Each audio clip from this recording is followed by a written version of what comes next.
So finally, we're going to be talking about your hands.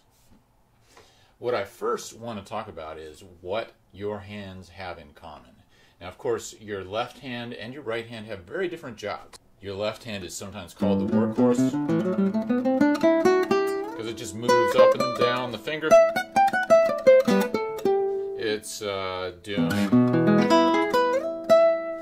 all of that kind of stuff. It's holding down all the notes and the chords and the bars. It's doing all of the most visible, obvious work. Most of the most visible and obvious work. Your right hand is sometimes called the voice of the guitar. And that's because it does most of the plucking, the striking, the stroking, the strumming.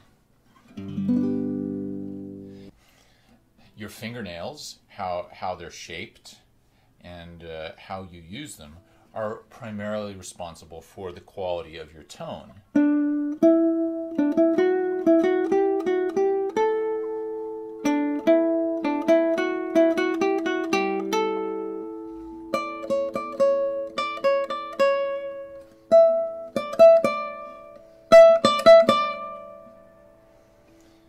Nevertheless, both of your hands are workhorses. Both of your hands are athletes. Your right hand does a lot of work, even if it's not quite as obvious as the left hand, and sometimes it really is quite as obvious, especially arpeggios like this. The right hand is just slaving away, while the left hand is just changing from chord to chord without a second thought. Your right hand does a lot of work in it's playing scales, and that's quite obvious too. Your left hand does have quite a bit of responsibility for the tone, and the most obvious thing that the left hand can do to influence your tone is vibrato. Another less often thought of thing that your left hand can do to influence the tone is just slurs or legato technique. So a pull-off is a form of plucking the string.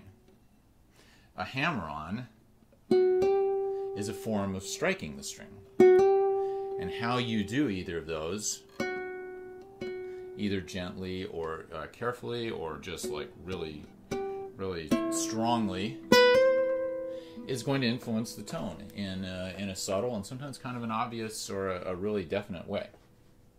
So these are things that your hands have in common. But let's look at some actual physical things that your hands have in common.